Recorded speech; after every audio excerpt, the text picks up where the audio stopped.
when you came into this world. You were bold, like a rose in full bloom. You were bright, expressive, and full of life. Your imagination had no limits, and the pathway and the passion you once had led you to march forward, chasing your wildest dreams with no hesitation.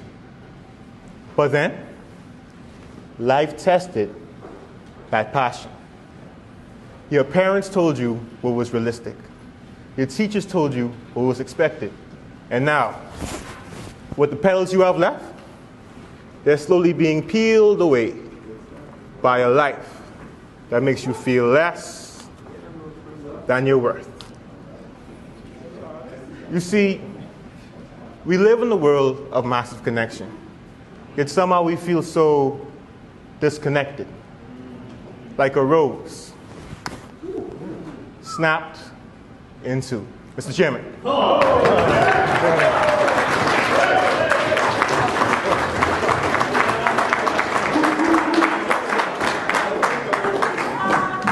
Good evening, fellow Toastmasters and guests. Tonight, I'm here to take you on a journey of reignition, to rediscover the purpose and passion that was once lost, and for you to become everything you were always meant to be. Now on this journey, there are only 3 steps. The first, rediscover your roots. I want you to take a deeper look beneath the surface. Before life told you who to be, what fired you up when you were younger?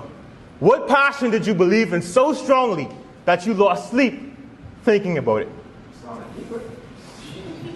As I reflected on this, I thought back to a younger version of myself. Creative, expressive, and full of imagination. But over time, that part of me had faded. And without knowing it, I replaced it with my father's love for basketball. I gave years of my life to the game, sacrificing high school parties for workout sessions and relationships for weightlifting. Ball was life, and I was convinced I was the next Dwayne Wade or Kobe Bryant. I share it because many of us fall into the same trap, and somewhere along the way, our true passion goes dormant, and we replace what makes us unique for what makes us fit in. Building on that, once you rediscover your roots, you must protect your petals. You see, your purpose, just like the petals of a rose, are very delicate. And in life, negativity, criticisms, and distractions are always waiting to tear them apart. This could be the coworker who always seems to highlight your failures and never mentions your success. This could be the best friend who will boldly laugh in your face and say, "Do you really think you could do that?" This could be the family member who just seems to always want to pull you back every time you want to march forward. Can anyone relate? Let me ask you this question. What boundaries have you put in place to protect not just yourself, but your purpose and your passion? You need to be ruthless about who and what you give not just your time, but your energy to. Because here's the hard truth. If you don't protect your purpose, something or someone will destroy it for you. And thirdly, once you rediscover your roots, once you protect your petals, you must understand the thorns of life will never leave. Picture this. There was a young man born in Cat Island.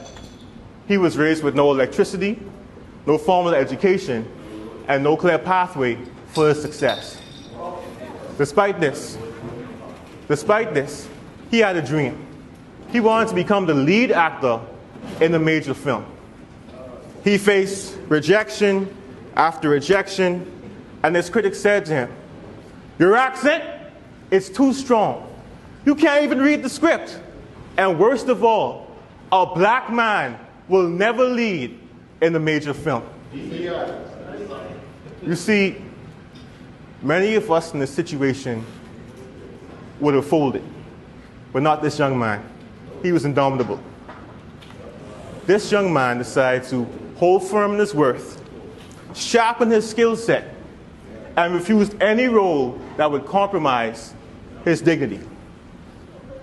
And over time, he bloomed. Fellow Toastmasters and guests, this is the story of our very own Sir Sidney Poitier, the first black man to win an Academy Award for Best Actor. Yes, sir.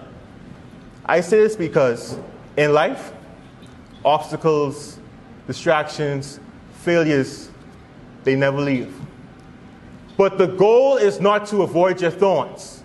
Your goal is to bloom regardless. So wrapping this all up, rediscover your roots, protect your petals, and bloom beyond your thorns. I want to leave you with this. The next time life decides to snap you in two, remember,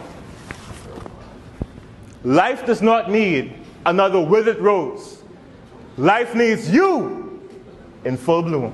Mr. Chairman.